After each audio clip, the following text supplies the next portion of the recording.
experiencing Entheofest this year really gave me a lot of different things to think about within myself. It not only helped me to like look within myself and look for other things that can help me to grow and can like rekindle and help us as a collective, but it also reminded me that things are out here. You know what I'm saying? There are other people out here that's looking to heal. There are other people that's out here on these paths. People out here that's seeking their truth. You know what I'm saying? It's no lack of that in this world.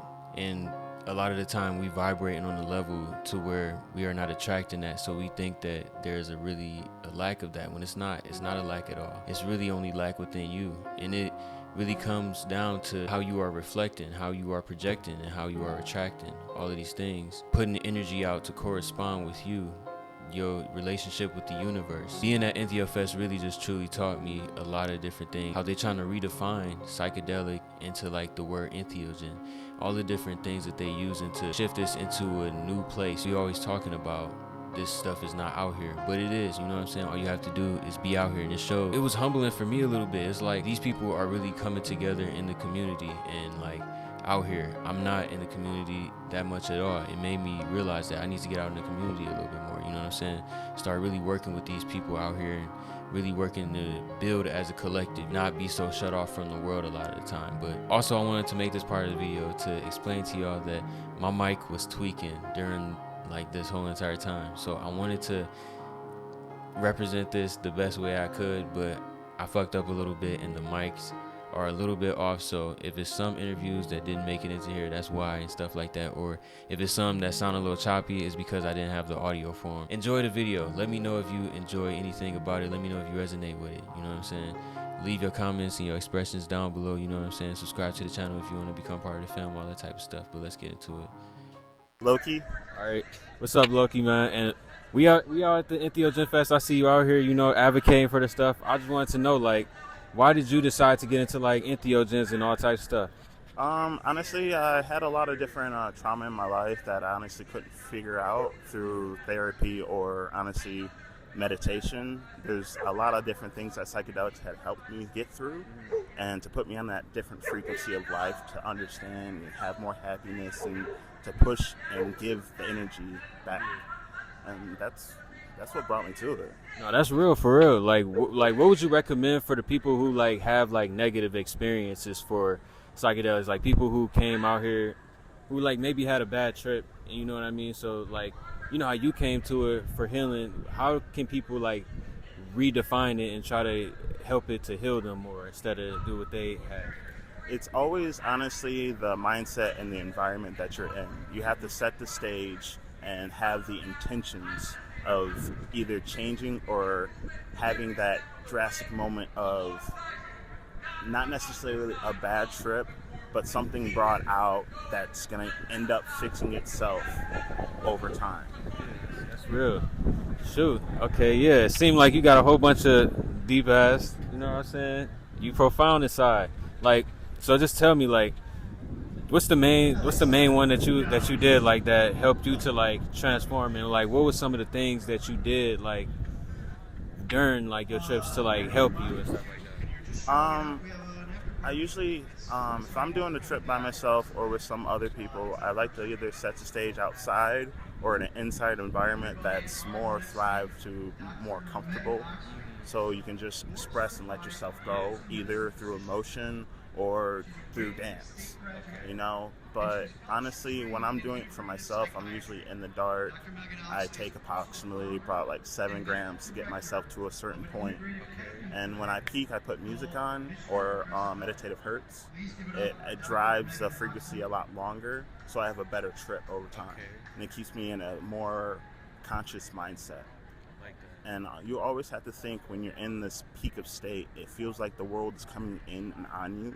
It's not that, it's your body accepting that frequency, and all you have to do is breathe. Breathe your way through it. It'll get you straight through to the point.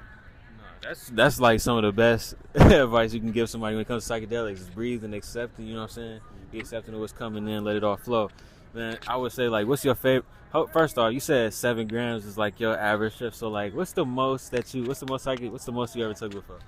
16 grams in one session. Okay, now playing. And how was that? Honestly, It was the strongest ego death I've ever had in my life. It was on my birthday, and it gave me a perspective on my existence of I'm doing the right thing. I have to keep going. And I was high for approximately 2 days.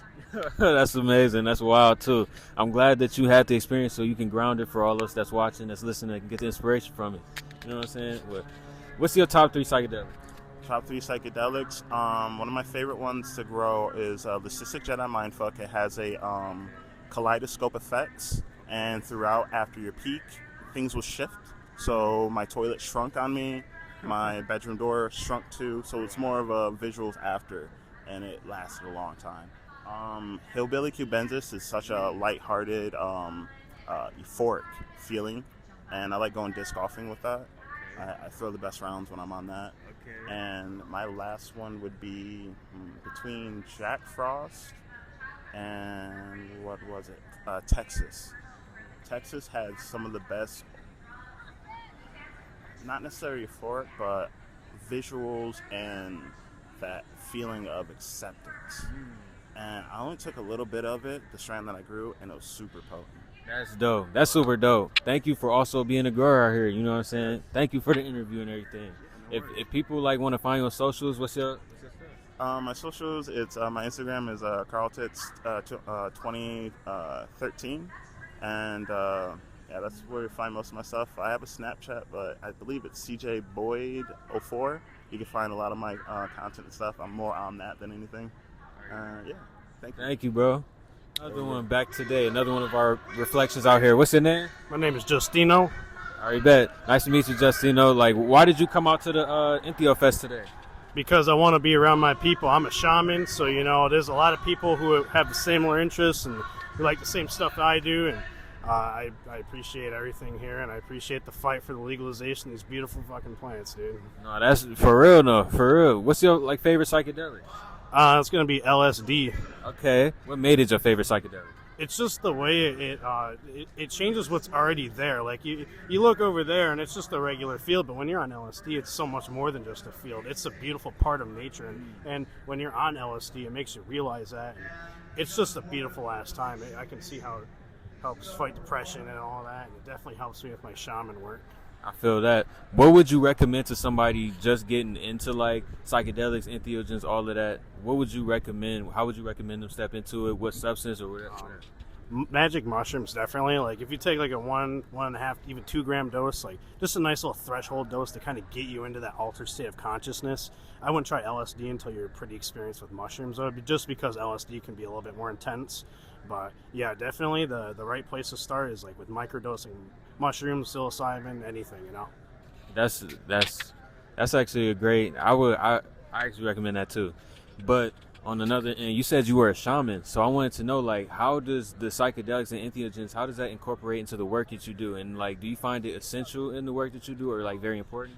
Yeah, it's almost essential. I mean, I feel like it more augments my work. It's not required per se, but when I get it just feels, the energy just flows from me like crazy, and I can do all sorts of workings, and I feel so divine and so in touch with myself, and it's such an awesome time, and it's definitely something religious for me, anyways. For other people, it could be more introspective, but yeah, definitely for me, it helps with spirituality. No, that's beautiful right there, and I want to say, like, if you can show the people your jacket and stuff like that, it's like super dope. Joan. Oh yeah. Okay. Can you show him the back too? That boy is hard. You see that boy is hard. You see that? Look, not playing. All right. So I also want to. I know a lot of people. Well, it's a lot of more people getting into spirituality and all these different things nowadays. So we was wondering, like, where can you go when you want to learn how to be a shaman, or you want to get more into these practices? What can people dive into? It just, honestly, surround yourself with like-minded people, like festivals like these, Renaissance Festival, religious gatherings, or like any sort of group where there's going to be people that also do what you want to do. And generally, yeah, you could like go to festivals, or you could look online, you can do your own research. Ultimately, spirituality, it's your own path. So however you get into spirituality is the way you get into spirituality. There's no right or wrong way to do it, but there's good and bad ways to do it as well. Nah, that's real. That's real. And I appreciate your time. Thank you. If it's any way that people can like find you, like, I'm gonna keep that low for now. My name is Justino. If you see me, I'll give you a hug. I bet. You know, it's a lot of the most powerful people be like that sometimes. You know what I'm saying? So be looking out for Justino. You see him out here, like, show him some love. You know what I'm saying? He advocating for the community. Thank you, bro.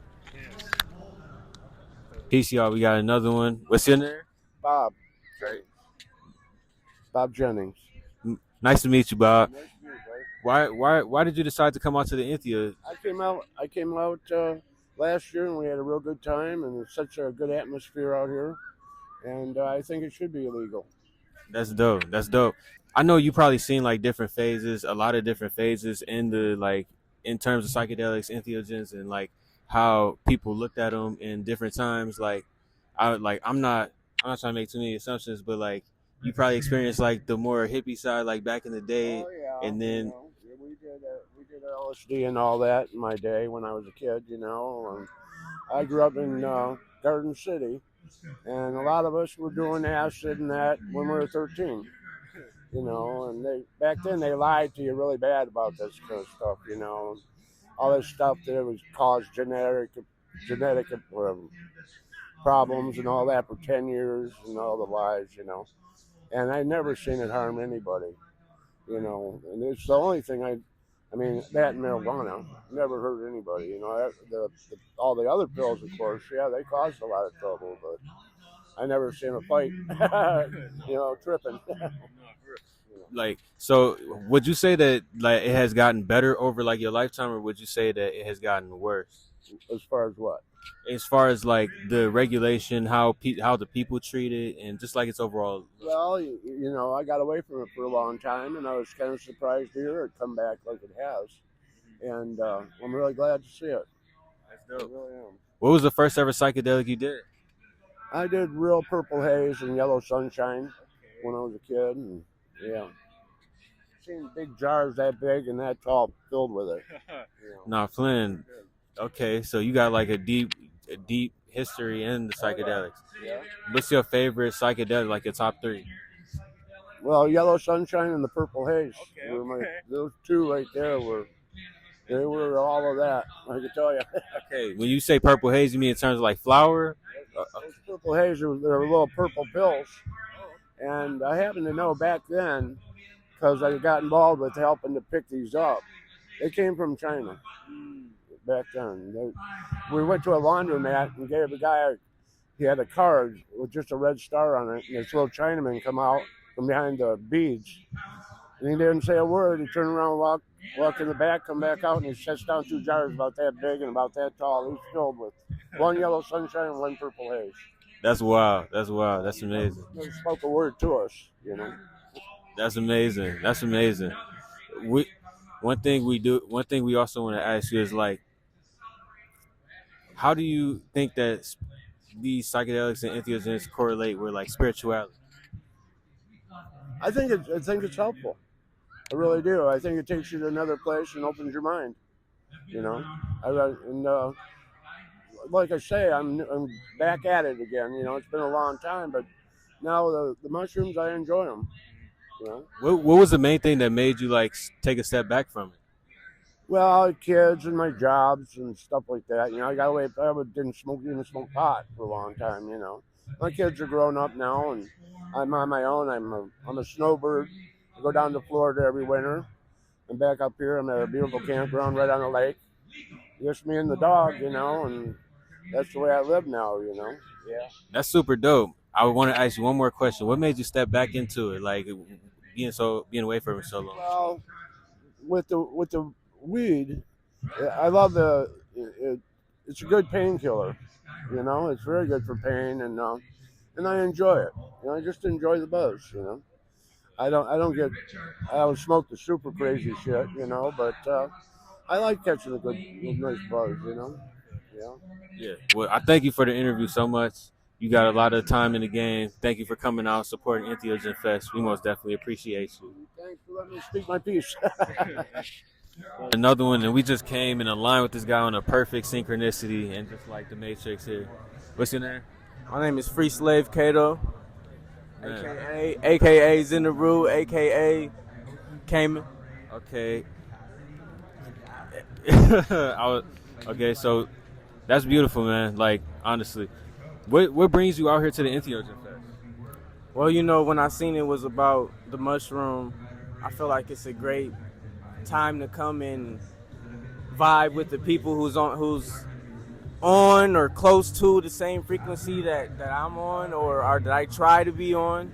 You know what I'm saying? Which is just higher vibrations. So I wanted to come and see what the collective is doing, what we talking about, what's the mission. That's real. Like, so it seemed like you like really into like the spiritual side of like psychedelics and the entheogens. Like, tell me a little bit about that. Like, tell me how like entheogens have affected like your spirituality and like. Okay, so me personally, I'm just now learning more about the mushroom.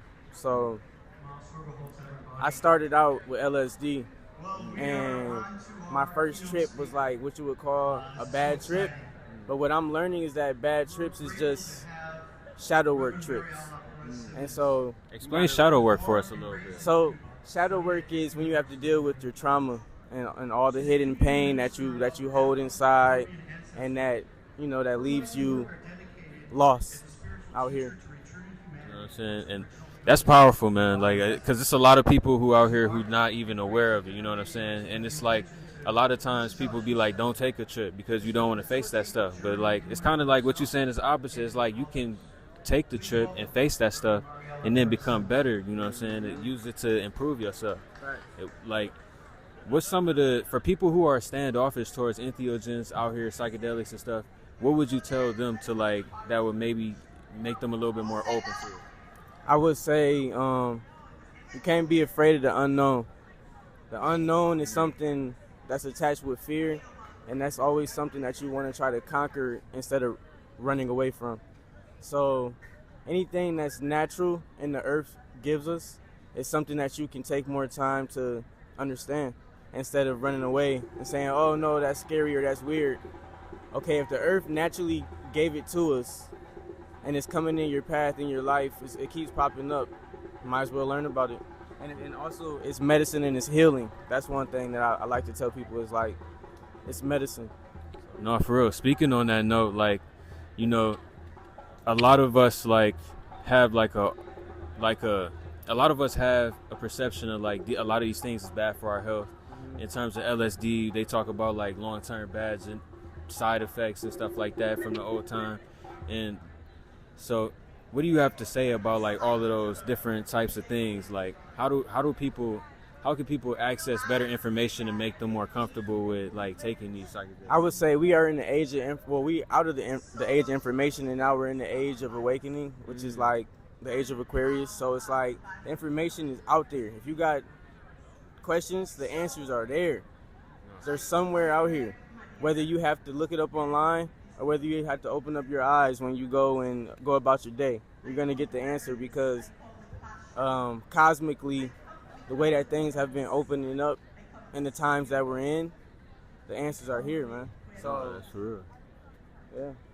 Hey man, he's out here spinning some fire up on here. What's some other wisdom that you can give to the people out here that's on a spiritual journey? You know what I'm saying? Because we out here, they just, the algorithm work like this. Whoever is gonna see it, they gonna get it. They gonna get what they need. Okay, so look, the main thing that I was thinking when we first came over here was talking about the fourth dimension, and that connects with our emotions and our thoughts, right? And it's those clouds of that, right? That collectively all the humans on this planet are tapped into.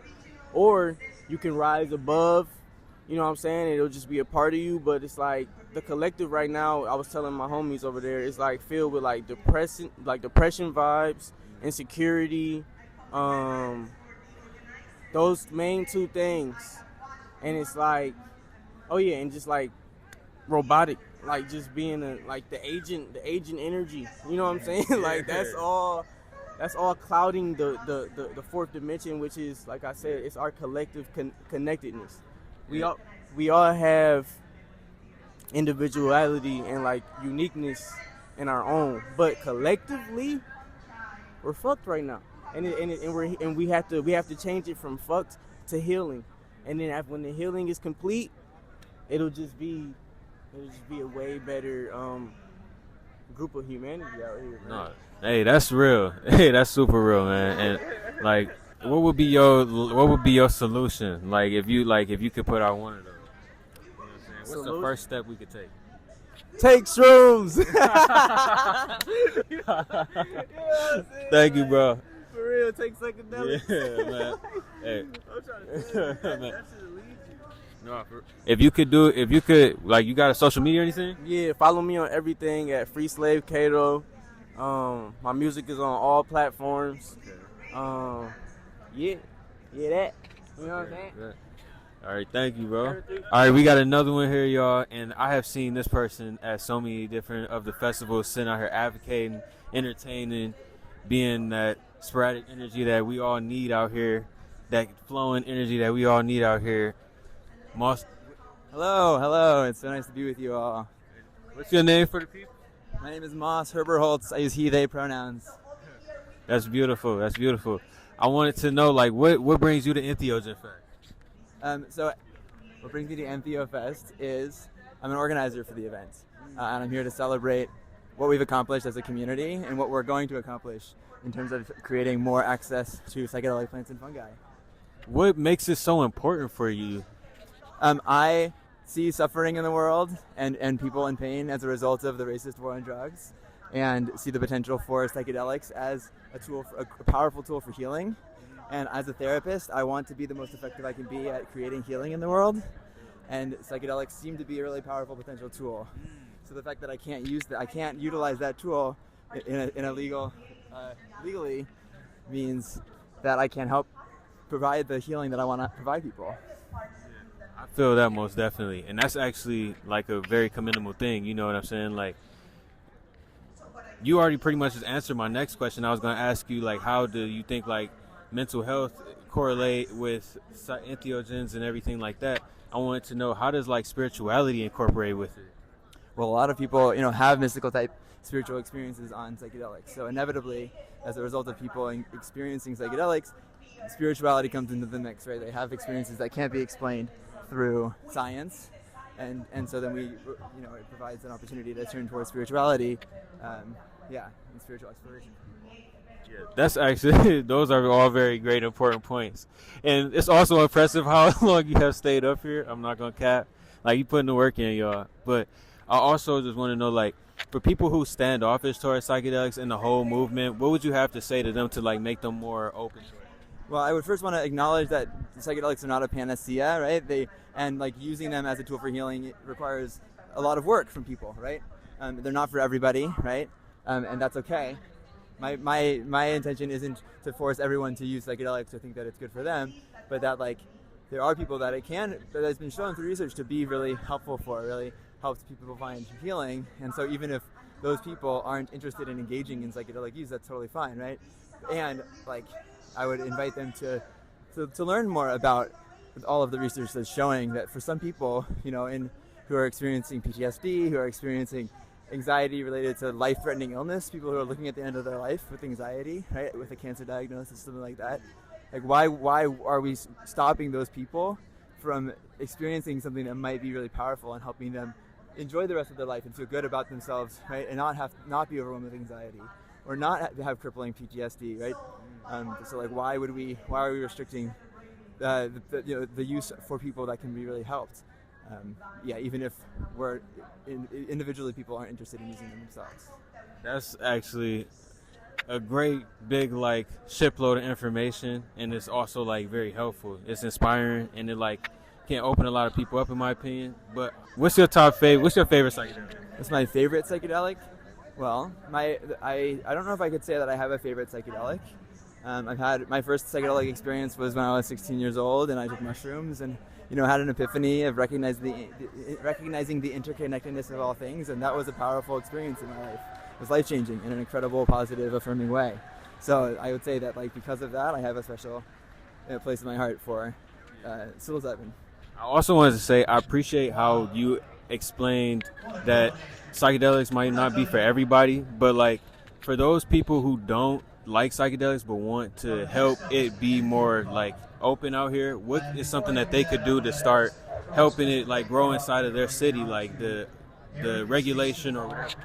So yeah, I mean, donating, of course, is one way to support, but also getting involved in your local decrim movement, right? Like on a local level, we have Michigan Initiative for Community Healing, that's working with Senator Jeff Irwin and others to try to advance legislation in Michigan to decrim on a state level, right? And there's also efforts to, so getting involved with their efforts, volunteering with them is a great way to help support the movement here in Michigan. Look, he finna look.